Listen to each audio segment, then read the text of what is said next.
Hey slugs, recently there have been some rumors about LEGO Star Trek in the works for 2025.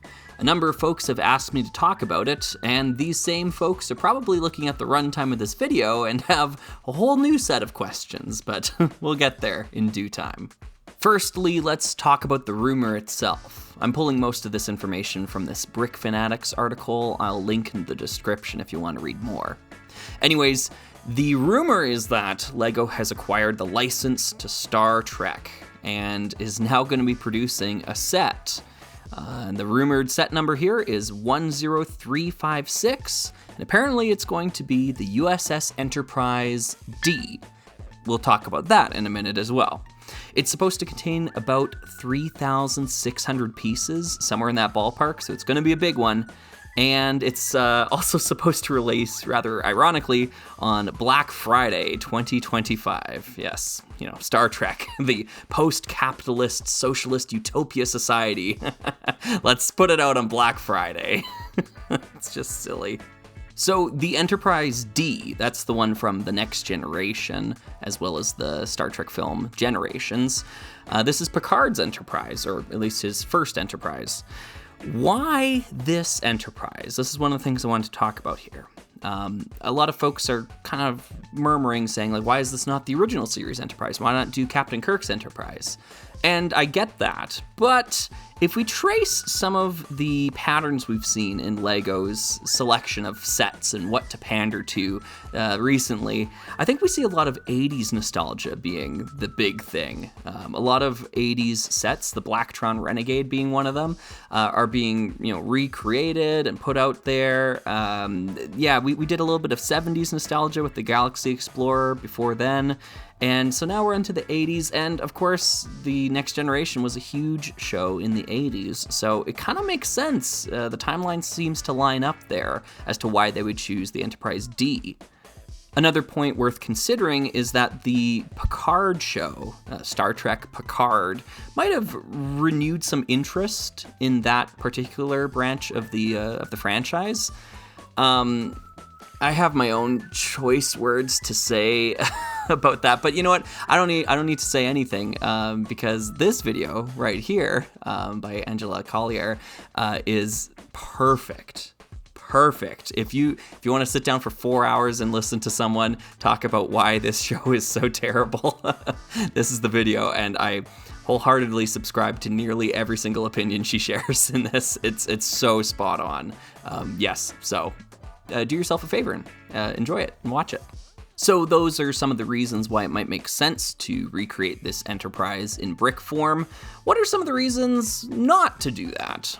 Well, the first one, and this is a big one for me, I think this is probably the worst shape they could have chosen to try to replicate in brick form. Of all the Star Trek mainline ships, all the Enterprises out there, I think this is the one that has the most curvature to it, the sleekness, the proportions, just the contours of the model are going to be so difficult to try to replicate in brick form, and I'm not even sure if the end result is going to be all that impressive. As a result, it doesn't lend itself well to the medium. I went looking for a really good version of the Enterprise D in brick form because plenty of people out there have taken a stab at it, other companies even as well. And this was about the best one I came across. Your mileage may vary. I think they did a great job with making the saucer detachable in this MOC.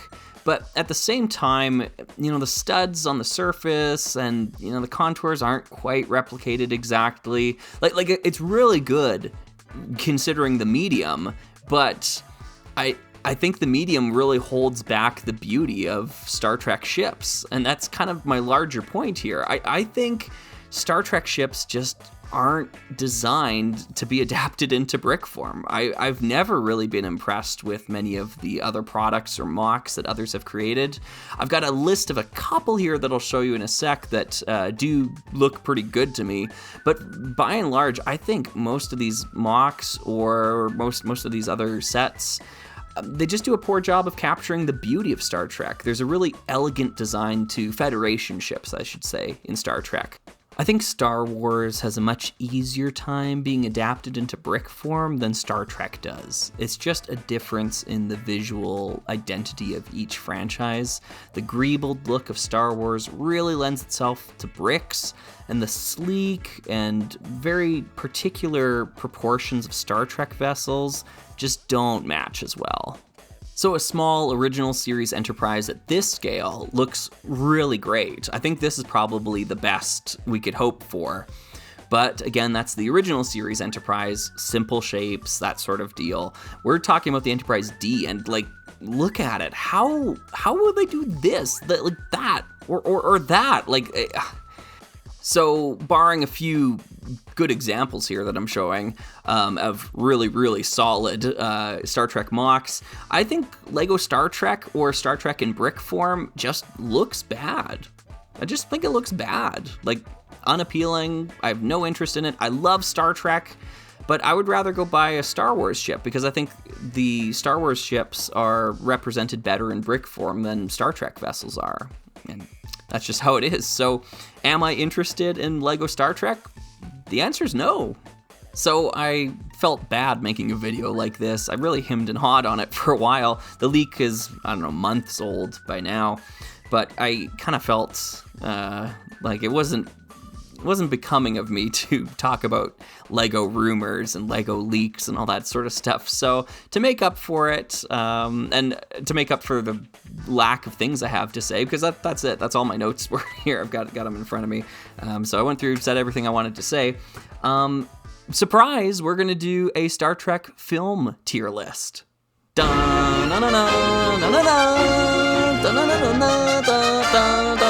All right, here we are. Now, your eyes don't deceive you. This is not just one tier list. It's actually 2 tier lists. Oh, by the way, we're done talking about Lego right now. I said my piece about the Lego Star Trek stuff. Doesn't interest me. However, let's talk about the movies, because I actually really do enjoy most of the Star Trek films. Now, why do I have them separated like this? Why do we have all 13 of them in release order over here and all 13 in release order over on this side? Well, it's because recently I thought about this a little bit more. The Star Trek films all vary in quality and in faithfulness to the series. So what I decided here today is that instead of just ranking them on one chart saying it's either great, it's in the A tier, or it's down to F, it's really bad, taking the movie as a whole, I wanted to separate it as good movie and good Star Trek. So what I mean by that is, in the good movie column over here, we're going to talk about whether or not the movie just holds up. Is it good for casual audiences to sit down and watch it? Does it function well as a film? On the opposite side, is it good Trek? Does it capture the ideas of the series? Does it give us thought-provoking things to consider after the movie's done? So that's how we're going to divide this up. Is it good movie or is it good Trek? Or is it both? So the first movie we have here is Star Trek: The Motion Picture. This is a pretty polarizing one. I'm actually a pretty big fan of it, to be honest. It's a slow, plodding experience, let's say. And the big thing to consider about it is that it's the only one that was made in the 1970s. Everything else is 80s or beyond. So it's kind of unique in that sense. If you've seen 2001: Space Odyssey, it's similar in tone and pace, that sort of idea. However, in my opinion, it's one of the most visually exciting Star Trek movies. It probably looks the best out of any of the Star Trek movies. The Enterprise model they created for this movie and painted and filmed, photographed, like, it's so immaculate. Love it, love it. However, that being said, it's it's not an amazing movie to sit down and try to get general audiences to watch. So that's why I've got it down here. I'm going to put it down in D tier to begin with. So Star Trek 1, the motion picture, down here in D tier, which is not that amazing. Not that amazing. I know a lot of folks would love to see it down here. To be honest, a lot of Star Trek fans just hate this movie. But the visual effects alone have to save it from getting there. Like I'm serious. It is like the best looking Star Trek movie, at least in my opinion.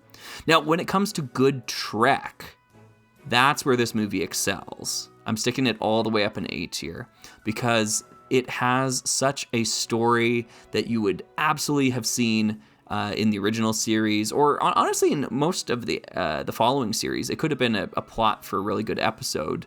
And I mean that in a favorable way, not in a disparaging way where it's like, oh, it's only an episode. No, it's capturing the essence of an episode, and it leaves you thinking about the movie. I don't want to do many spoilers throughout this. I guess I should say spoilers. There's probably going to be some Star Trek spoilers for 50-year-old films. Warning. Anyways, I think Star Trek the Motion Picture is good Trek. It's just not a very good movie at the end of the day. The director's cut, by the way, oh yeah, get the director's cut. If you're going to sit down and watch it, if you want to experience it, do the director's cut. They recently just put it out on Blu-ray. I got that one recently. Love it. I had it on VHS back in the day as well. This is the first time it's been re-released, to my knowledge. So they've updated the visual effects and everything. It's great. There's only so much you can cut out of the movie. It's kind of the movie's problem. Yeah. It is what it is. So that's Star Trek the Motion Picture. The next movie we have here is The Wrath of Khan. And The Wrath of Khan is often lauded as being the best of the Star Trek movies. Star Trek II, Wrath of Khan. And indeed, as far as good movies are concerned, it's top dog. It's absolutely up there at the top. It's a wonderfully paced movie, very efficient. It saved Star Trek pretty much single-handedly after the financial, the bloating of the budget, let's say, of Star Trek Motion Picture.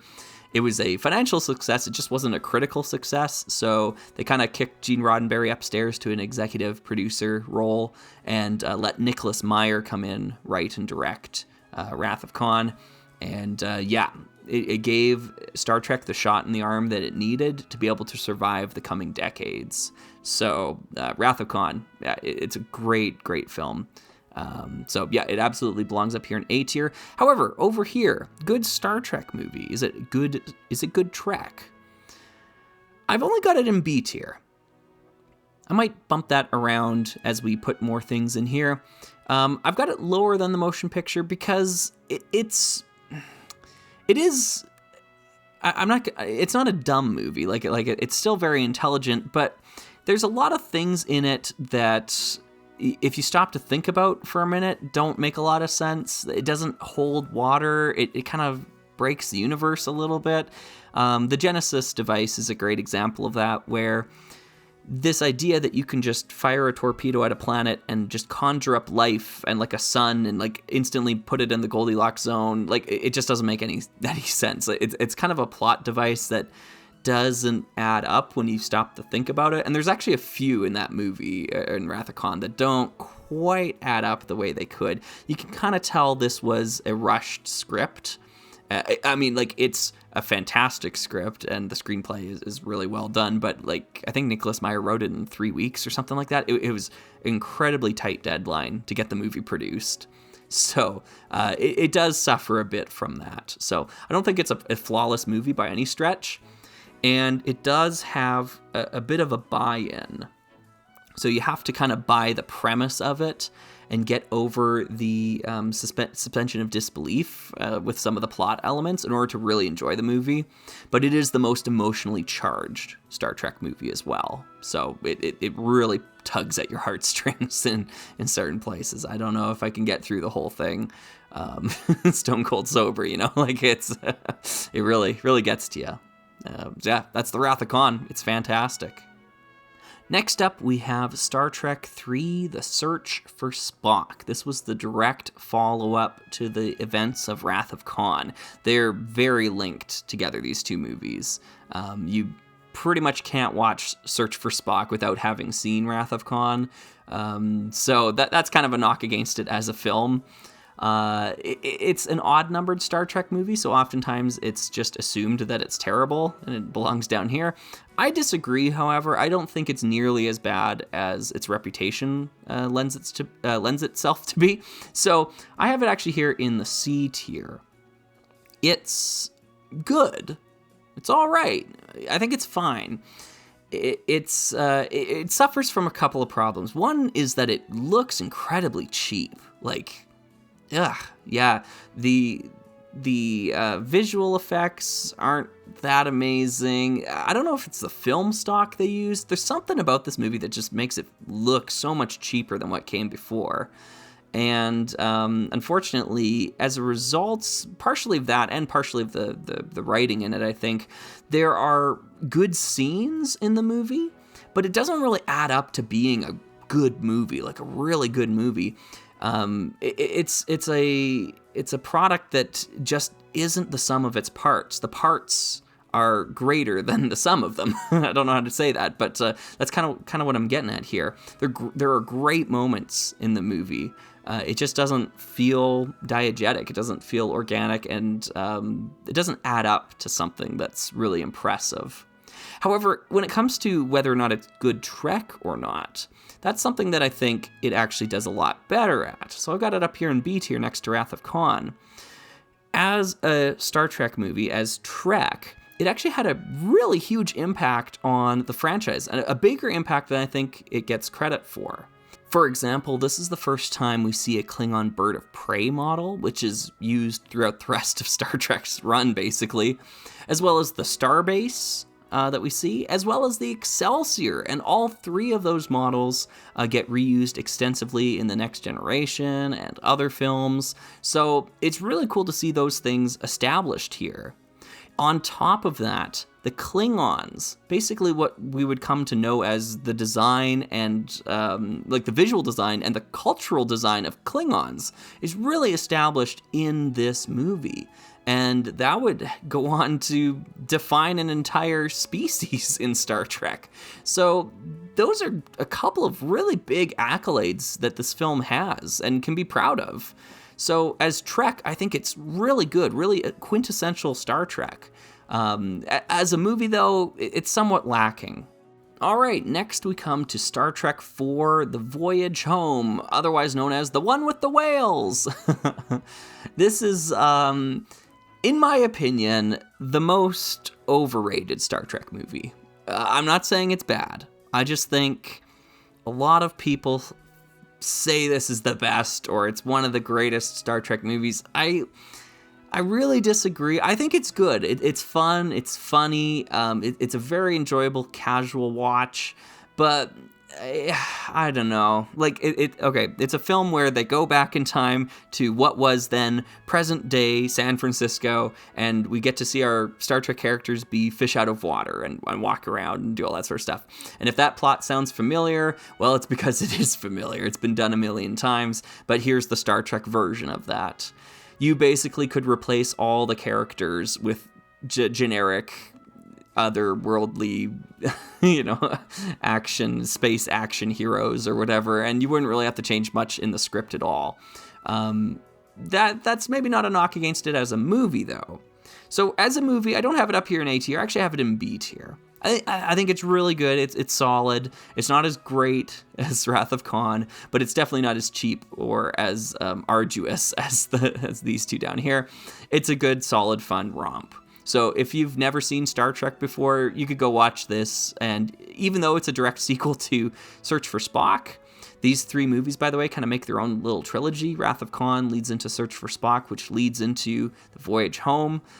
Even though it's the third part of this trilogy, you really don't need to know what happens in the previous two movies because it's not that relevant. It comes up from time to time, but it's meant to be a standalone thing, and it did really well, especially in markets overseas when it came out during its theatrical run. So, yeah, it's good. However, is it good Trek? Well, one of the things that's great about it is that it doesn't feature a central villain. There's a probe that comes to Earth, and it's looking for humpback whales, and they have to get the whales and bring them back to the future, essentially. And that's cool. That's neat. That's Star Trek-y. However, that's kind of like the framework of the story, and the bulk of the story is just about our characters interacting on Earth and getting into wacky hijinks and that sort of stuff. The movie really isn't about the whales. It's just kind of a plot device to get us to Earth. It's the MacGuffin, essentially, right? That's not what the movie's about. So I've actually got Star Trek 4. Yeah, some folks are gonna be upset about this. I've got it down in D tier. I don't think it's a very Trekky film. Even the score, the music for it, just sounds so generically space adventure-esque. It really doesn't feel like Star Trek for the majority of the runtime. So, yeah, I've got it. It's kind of split between the two here. I think it's a good movie. It's a good movie. It's up here in B. But is it good Trek? Not really. Not really. So next up we have Star Trek V: The Final Frontier. And this is one that everyone wants me to do this and this with. Yeah, this movie is reviled by many Star Trek fans, credited as being one of the worst. If you thought Search for Spock looked cheap, the visual effects and filmography in this movie is laughable at times. So, does it belong down here in F tier? Well, there's an argument to be made that it does. However, I'll be honest, I have a soft spot for Star Trek V. No, it's not going up there. It's actually, I'm going to put it down here in D tier. The reason why I've got it down here in D tier is because it's actually still a pretty fun watch. If you go into the movie knowing it's utter schlock, if you know it's not meant to be taken seriously, even though it probably was meant to be taken seriously, but if you go into it not taking it seriously, you'll have a blast. It's actually a very fun watch. It's a funny Star Trek movie, kind of in keeping with Star Trek 4. There's lots of humor in it. Some of it lands, some of it is total groaner stuff. It just doesn't land at all. But yeah, I think it gets a bit of a bad rap for what it is. But that is with a giant asterisk next to it, right? You have to kind of treat it as its own thing. You got to meet it on its own terms in order to enjoy it. And even then, it's still like that's just what's saving it from the total failure F tier, right? So yeah, I'm gonna put it in D tier here. It's a guilty pleasure of mine. It's definitely a guilty pleasure type of movie. So not good. And as far as is it good Trek is concerned, I'm going to keep it down in F tier. It does pose an interesting question. Like, they're basically on a search for God in this movie. However, it's very similar to the way that the Voyage Home treats that. The movie really isn't about that.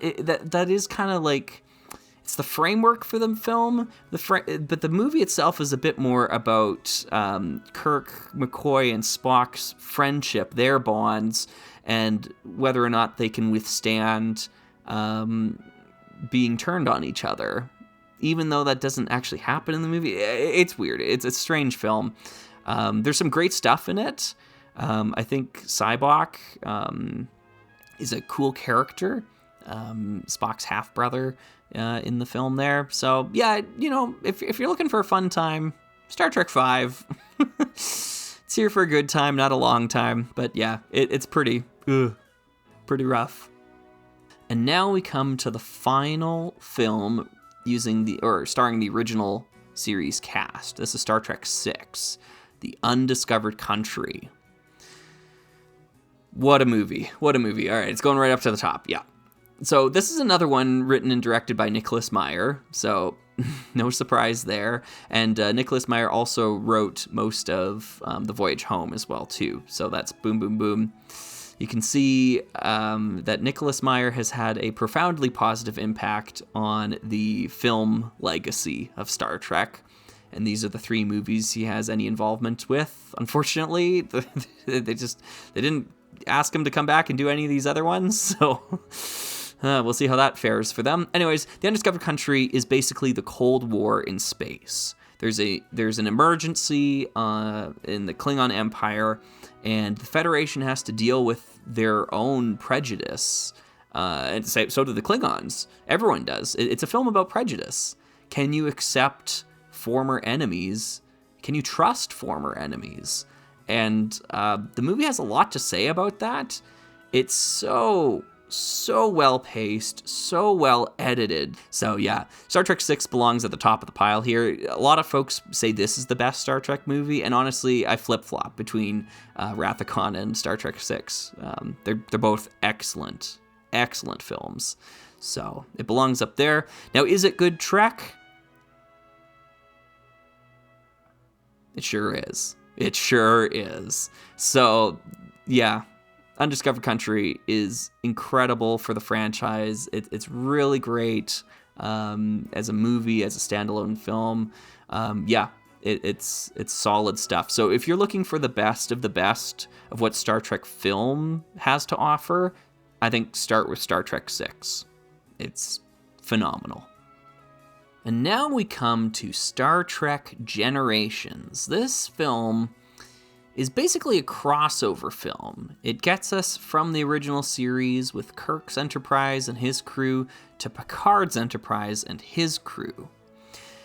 The making of this movie was really interesting in how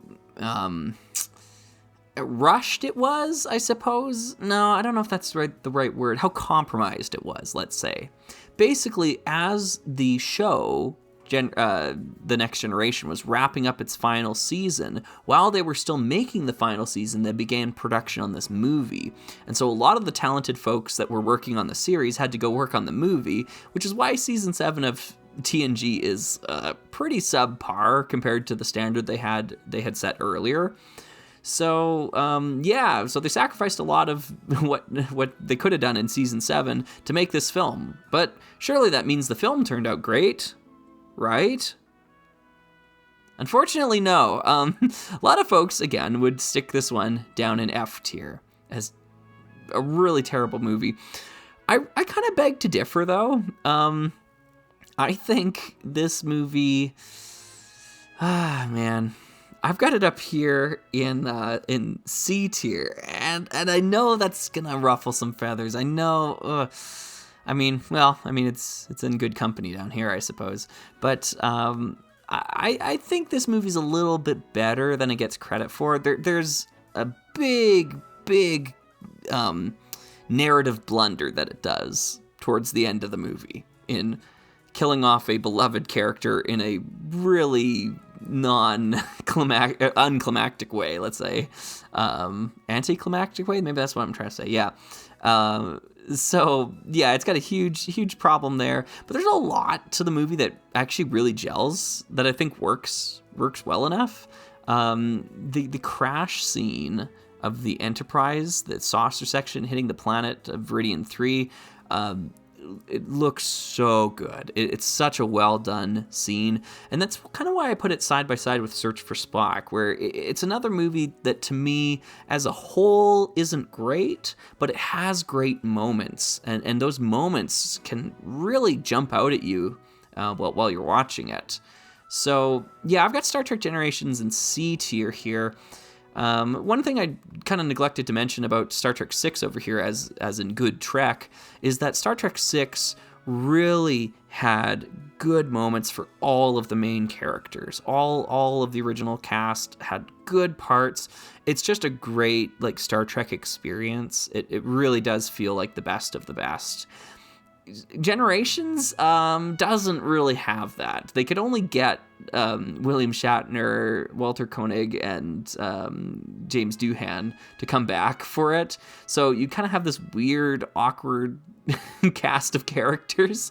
The only time those three are together that I can recall off the top of my head is actually when they self-destruct the Enterprise in Search for Spock. So that's kind of ironic. They're ending up side by side like that. But it's just kind of strange It's not a good send-off for the original series because we already had the perfect send-off back here. So that's kind of weird. And then it's also not a good setup for the Next Generation because they're playing second fiddle to Kirk basically the whole movie. Like Picard, like Kirk is written to be such a cool, dashing guy, and Picard is just kind of like, he's very ineffectual in this film. So it's got some things going for it, some things going against it. One thing I will say that's really nice about it, the music. The score is really solid. Really good score for this movie. So it's definitely underrated in that aspect. I don't see a lot of folks talk about the music of Star Trek Generations, but I think it's fantastic. Really good stuff. Now, is it good Trek? Is it? Well, no, it's not. For a lot of the reasons I mentioned. It's got a few things that are kind of interesting. The Nexus being a place that you long to return to. But then it's got silly things in it as well, too, that just don't make any sense. The Data's emotion chip is annoying. It's kind of like a character assassination almost for Data in this movie. So that's not a lot of fun. There's tons of silly stupidity that goes into some of the physics of the whole thing.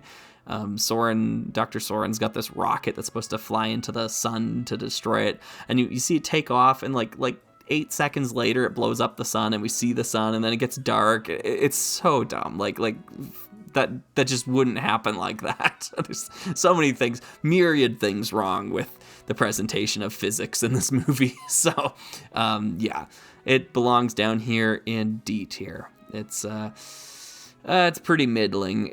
Another guilty pleasure film of mine for sure, along with Star Trek V, but it does a few things better than Star Trek V. All right, next up we have Star Trek First Contact, the Borg, the Borgs. Yes. This film is probably the sole reason I think it's necessary to split Star Trek into two rankings like this, because man, what a love-hate relationship with this movie. On one hand, as a film, it looks great. It's action-packed. The visuals are great. It's tightly edited. Everything leads to the next plot point. It's great from that aspect. And indeed, I've got it up here in A tier. I think the movie's really good. Like, it's definitely the best that we got with the Next Generation cast, no doubt about that. So it's the cream of the crop when it comes to the Next Generation. But it is such a stupid movie. It is incredibly dense. All of our characters have been replaced with, I don't know, just lobotomized versions of themselves. They make such stupid decisions in this film. Picard is now just an action hero who screams at people, and it's rehashing plot lines that were already resolved in the show. They just kind of bring back the Borg trauma, even though we already dealt with that in the show. And as far as its impact, not only on the characters, because I think it totally gets all the characters wrong. Not only does it have a negative impact on the characters, it has a profoundly negative impact on the rest of the franchise going forward, because they took the Borg, the hive mind collective, and centralized the hive mind. Now there's a Borg queen who is in control of the Borg. It completely destroys the whole premise of the Borg. And all of Star Trek going forward continued using the Borg queen. So Voyager's ruined as a result. Star Trek Picard is ruined as a result. Like, all this stuff that includes the Borg queen is just, it's ruined. You took the Borg, which were really cool in the show, and completely upended them. So that's awful. Yeah. This is probably the most polarizing Star Trek film in that regard. I see it often at the top of charts, or up near the top, like it's in the top 3 best Star Trek movies. And I agree, it is a really great movie. It's just really, really bad Trek. Really bad Trek. So it belongs down here in F. I think it totally fails to get Star Trek right. But it is a pretty good film. So if you don't know much about Star Trek, you'll probably enjoy this movie. Yeah. If you know stuff about Star Trek or you care at all about these characters, I think this is awful. And you might want to take another look at it, because I know some people would probably say, oh, no, it's good Trek, it's fine. I disagree, and you might want to go take another look and observe it with a more critical eye. Look past the special effects, because it looks so good. I know it looks good, and I know it's action-packed, but these people aren't the characters that we knew on Star Trek The Next Generation. All right, so that was probably the hottest take I'll share this whole video. Next one here is Star Trek Insurrection, the follow-up to Star Trek First Contact. And unfortunately, it suffers the same problem Star Trek Search for Spock did. This movie just looks so cheap. What a cheap, lazy-looking film. And unfortunately, directed by the same person as well, too, Jonathan Frakes. So I really don't know what gives. It just goes to show it's not just one person who makes a movie. Star Trek Insurrection is it's a total turd. It's crap. Yeah, it's going down here in F tier. You might get some enjoyment out of it if you already like Star Trek two-parters. It's pretty middle of the road, even as far as Star Trek Next Generation two-parters are. Like, I would probably rather watch Time's Arrow than Star Trek Insurrection. Maybe Gambit? I don't know, right? Like, there's just some two-parters that aren't that amazing, and I feel like this is not an amazing film because it feels like a two-parter in a bad way. It doesn't feel like a big movie, and it's a shame because there's potential here. Getting F. Murray Abraham to do the villain is fun, and he's great. He's chewing the scenery, lots of fun. The movie itself is it's really muddled. The plot doesn't make a ton of sense. Again, our characters are acting out of character, so you can kind of guess where this one's going. You'd be wrong, actually. We're gonna move it up. I've got it here in C tier as far as good Trek is concerned. Now, like I said, the characters aren't really acting like themselves. They're making stupid decisions, but that's a trait found in all of the Next Generation movies. Anyways, they've got issues. And this one has those same issues. However, it does feel like Star Trek. It does feel like we're doing a Star Trek when you watch it. We're solving a moral dilemma, moral issue. It's not a well-written one, and it makes our cast of characters, our lead heroes, look incredibly jaded, incredibly selfish, just in the way that it's presented. It's not amazing. So it's going here in C tier, but it does feel like Star Trek. It's the most Trek feeling of the Next Generation movies. So that might spoil what's coming up next. But yeah, Next Generation movies never got more Star Trek-y than Insurrection, which is bad news for Nemesis. So let's talk about Star Trek Nemesis. Oh my goodness, what? I'm looking at my notes right now. Apparently I don't have this in F tier over here. What am I doing? Okay, I have it in D. Okay, all right, sorry, let's back up. All right, Star Trek Nemesis sucks. It's the worst Star Trek movie, I think. It is really poorly written, really poorly directed, and that is something the actors can attest to. And on top of that, it is so ugly. My goodness, is this an ugly movie? You have to see it to believe it, to see how absolutely, utterly ugly it is.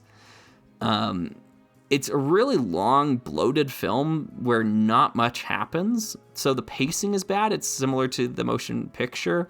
Like, you could trim a lot of stuff, and there just isn't much plot under the surface.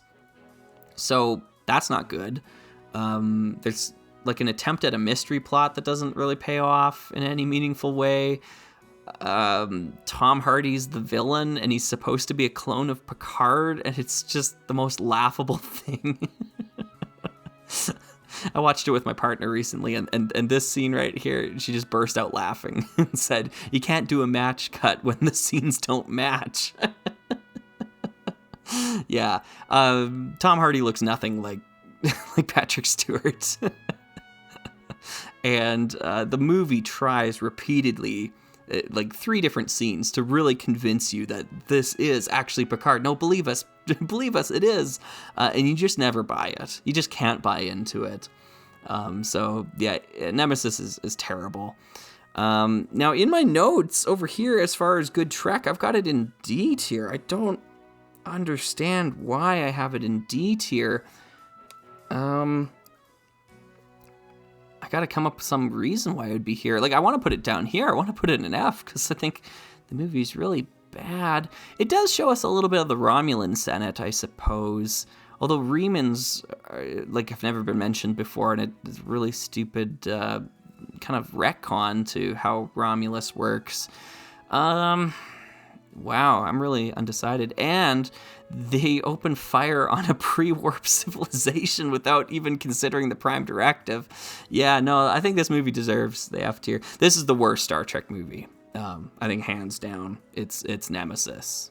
There's no debate about that. So, yeah, bottom of the barrel here. Sorry, Nemesis. I'm not that sorry. Anyways, this film actually killed Star Trek's film franchise. They were going to make more, but with how poorly it did and how much it was hated by the fans, they just put the franchise on ice. They were like, okay, we're done.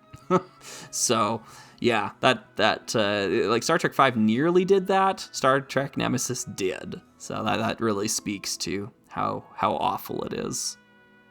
And now we enter into the reboot era. This movie, Star Trek, is what it's called. Star Trek 09 is sometimes what it's referred to as because it came out in 2009. This is the first of the J.J. Abrams films, even though all 3 of them aren't J.J. Abrams films. This is Justin Lin, I think his name is. Anyways, yeah. Where does this one go? This was a popular one. A lot of people saw this movie. I saw it when it came out in theaters. It was action-packed, lots of fun. So in this side of our tier ranking, we've got the good movies. And I actually think this one's pretty solid. As a film, sitting down, watching through the whole thing, it's fast-paced, it's fun, it's popcorn flick, that sort of thing. It feels similar to First Contact, although First Contact is I think stronger as a movie than 09 is. Yeah, Star Trek 09's all right. It's got some stupid things and some more iffy moments, I suppose. But it's all right as far as the films are concerned. So B tier, toss it up there. Is it good Trek though? Not really, but it also doesn't like destroy Star Trek. Basically, they put a fork in the road. So I'm putting it over here in C, by the way. They put a fork in the road and they said, okay, anything after this movie is now part of a different timeline. Everything before this movie, all this other stuff, is a separate timeline. So they're kind of doing this like soft reboot thing. They've got Spock, like Leonard Nimoy, reprising his role as Spock in the film. And they kind of do a neat, kind of cheeky thing with time travel there. So yeah, I've got a soft spot for this movie, to be honest. I know a lot of the physics don't make sense, dark matter or whatever. Or what do they call it? They call it red matter. Yeah, it's red matter in this movie. It's just silly. It's, yeah. The villain doesn't make much sense. Yeah, it's very middle of the road, I think. It doesn't commit any cardinal sins or get like every character super wrong, but yeah, it belongs next to Insurrection. It feels Trekky-ish. Yeah. I think I like it here. Let's keep it in C. It's all right. It's fine. Yeah, you could do worse. And speaking of worse, Star Trek Into Darkness. I hate this movie. I absolutely hate this movie. However, that being said, I'm not just going to chuck it down in F tier because I hate it. I'm going to put it here in D. I think it is a better constructed movie than Insurrection or Nemesis. Yeah, but it's not good. It's really not good. From a writing standpoint, much of the plot doesn't make any sense. It's hard to believe that anyone who doesn't know anything about Star Trek will get much out of this, because when you have this mystery plot about who this John Harrison character is, and he then reveals that he's Khan, if you don't know who Khan is, if you haven't seen this movie, then that doesn't really mean anything to you. So it's a reveal that doesn't mean anything to you if you haven't seen Star Trek, and it's a reveal that annoys you if you have seen Star Trek, because then you see this guy and you're like, that's not Khan. He looks nothing like him. He acts nothing like him. That is not Khan. It's suffering the same problem that Nemesis does. They really try to convince you this person that you see on screen is Picard. It's Picard's clone, right?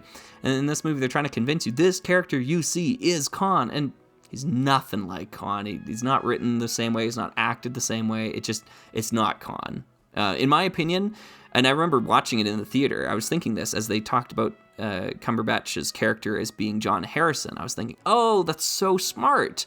They're going to do a retelling of that story, a homage to Wrath of Khan, but they recognize that, like, this guy looks nothing like him, acts nothing like him. Let's just do our own story based on that. It kind of soft reboot sort of thing.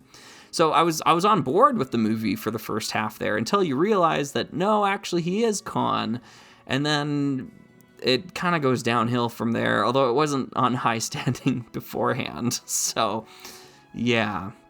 Anyways, that's Into Darkness. Let's talk about what it does for Trek. It kind of destroys the Star Trek universe single-handedly. It's almost impressive how much this movie destroys Star Trek. So, in one scene, Khan has to teleport. I can't believe I'm saying this. It is so dumb. So he uses a transporter to beam from Earth to Kronos. Now, in Star Trek, the transporter is how you get from the ship down to a planet, right? You go in orbit of the planet and you beam from the ship to the planet, or you beam from ship to ship. That's cool. But now we're talking about Earth, like Earth, and then the Klingon homeworld, Kronos, the other end of the quadrant, right? Like, basically, that means starships are useless. Like, why would we fly around in space if we have the technology to be able to beam from one planet to another planet? So basically, Starfleet is obsolete, made obsolete by this movie, which is just so dumb, so stupid. And then you've got character assassination on top of that as well, too. So Spock, in an uncontrollable fit of rage, has to be basically pulled off of Khan, like kicking and screaming. He wants to kill him so badly. Oh, it's so wretched. Star Trek Into Darkness is really, really awful. I think it belongs down here in the dumpster. It's definitely the Star Trek movie I hate the most. I just have the most burning hatred for. So, I don't think it's the worst ever, though. I think Nemesis is worse. But, Into Darkness. It's real bad. Real bad. And now we come to the final movie, Star Trek Beyond. This is such a weird film. Such a strange film. It came out nearly 10 years ago. I cannot believe that we haven't received a Star Trek movie in 10 years. It's just mind-boggling to me. But here we are. And it's so forgettable. So utterly forgettable as a movie. More than any of the other films I've talked about here. All of these other films have at least a single scene somewhere in them that sticks out, that can be something that you can really gravitate towards and say, like, that is the defining scene of that movie. Oh my goodness, as I'm saying this, I remembered what happens in Star Trek Beyond.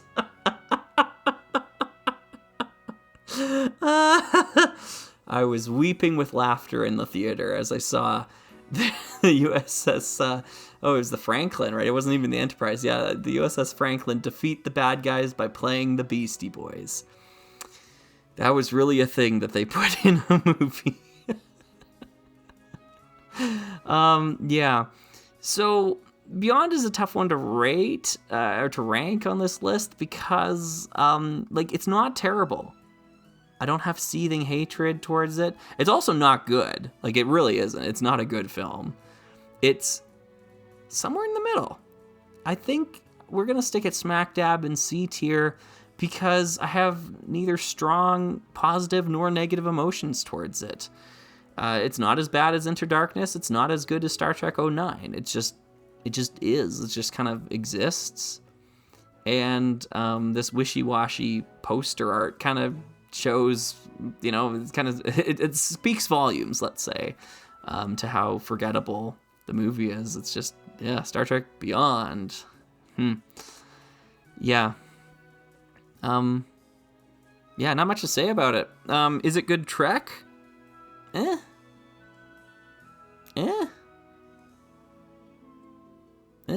don't know. Yeah, I guess. It's about on par. Yeah, Simon Pegg's a big Trek fan, and he was involved in the script writing, so you would hope that would mean it'd be up here or something like that, but no, it really is just another villain of the week with some doomsday device who's got a beef against the Federation, literally the plot of every single movie since Insurrection. I kid you not. Insurrection, villain of the week, doomsday device. Nemesis, villain of the week, doomsday device. Star Trek 09, villain of the week, doomsday device. Into Darkness, villain of the week, doomsday device. And Star Trek Beyond, villain of the week, doomsday device. All because Wrath of Khan had a villain and a doomsday device. And it was a good movie that everyone loved. So, that's maybe another reason Wrath of Khan should be down here, is because its prolificness, or, what's the word? Its prolific nature, which, you'd pop it up here for being how prolific it was as a film, actually made a lot of the following movies worse as a result. So it had a somewhat negative impact on the franchise. We got to knock it down a peg, right? Yeah, I think these movies just kind of learned the wrong lessons from that film and really made Nicholas Meyer look like a savant among less capable directors and writers especially. So, yeah. Now, here's the problem I've got with this layout here. I told myself when I started this, I wanted no more than 3 movies in any given tier. That was my only requirement. I just want an even spread. And down here, I've got 4 movies. So I have to bump one of these films up into D tier. And this is tough. It can't be Into Darkness. It just can't. It can't be Into Darkness. Nemesis, it's such a dumb movie. I don't know. That'd be a tough one. That'd be a tough one to convince me to do.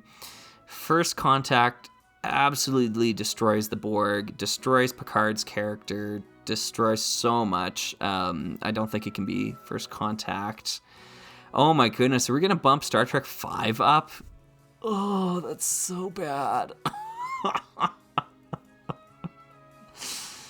Because it's not really good Star Trek, but it's also not as bad as these ones are. Okay, I think I can live with that.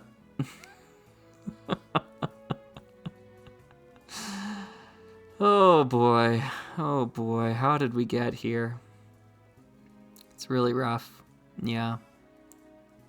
So that was every single Star Trek movie ranked by R.R. Slugger. You didn't know you wanted to see it, and now that you have seen it, was it worth it? Let me know. Thanks for sticking around and listening to me talk about this sort of stuff. It's interesting, and I think this is a good way to do this. I trust the process, you know? Good movie, good Star Trek. And I think they're different. If we take a look at it, we can start drawing some conclusions. You can see Undiscovered Country is an A tier on both sides. Probably means it's the best overall Star Trek movie. I mean, Rathicon's vying for that first place as well, too. I don't know which one it belongs, which one deserves that first place trophy, but according to this, it's going to be Undiscovered Country. Motion picture, really good Trek. If you want a good Trek experience, that's where you need to go, but you got to be willing to embrace the movie. It is slow, but try to seek out the director's cut edition. It really improves it substantially. Star Trek 3 Search for Spock is pretty middling as a movie, but does a decent job of capturing what Star Trek should be. In contrast, Star Trek 4 is a pretty solid movie, pretty solid film outing, but it just doesn't feel like Star Trek for the majority of the runtime. It's got the characters that we know and love, but if you don't know and love the characters, this is just going to feel like a space adventure, so... Star Trek 5 did better than I thought it was going to. It managed to pull out an F tier on both charts, which is pretty... it's quite a good feat. And it wouldn't have been able to do that if the Next Generation movies didn't exist. It absolutely would be down there, but it's just that they made worse movies later on. So, yeah, guess it's in D tier. Speaking of Next Generation, you can see that... it's pretty inconsistent across the two things. So first off, there's only one Next Generation movie that totally doesn't fail as a movie, I think. Generations it's got a lot of issues, and then Insurrection and Nemesis are just dumpster fires. So disasters waiting to happen down there. Whereas over on the Good Trek scale of things, you can see that the closest the Next Generation movies ever got to capturing the essence of Star Trek was with Insurrection, which is really a damning thing to say, and it really shows how wrong these movies were. They were just written from just a poor mindset, I think, when it comes to approaching Star Trek. So yeah, they all belong down here, really low. As for the reboot films, kind of middle of the road, you can see, and then one that is really, really awful. They don't do a lot for or against the series. They were some people's first introduction to Star Trek, and that's cool. So if they brought you on board Star Trek, that's great. Go check out these films next then, right? Enjoy those ones, because that's really what Star Trek is about. But other than that, they're not made with the same intention that the older movies were made, as like vehicles of Star Trek, you know, sharing the ideals of Star Trek, exploring the world of Star Trek. They're kind of built as popcorn flicks, and they're okay. You know, here they are, 1, 2, 3. They're okay popcorn flicks, summertime movies. Yeah, but as far as getting Star Trek right, no, they're gonna have to do a little bit better, unfortunately. So, all told, that's all the Star Trek movies. Thanks for watching, and oh yeah, Lego Star Trek. Yeah, Lego Star Trek. Did you hear they're making a Lego Star Trek? So, what are we gonna talk about next time? Who knows? Who cares? See you next time, slugs.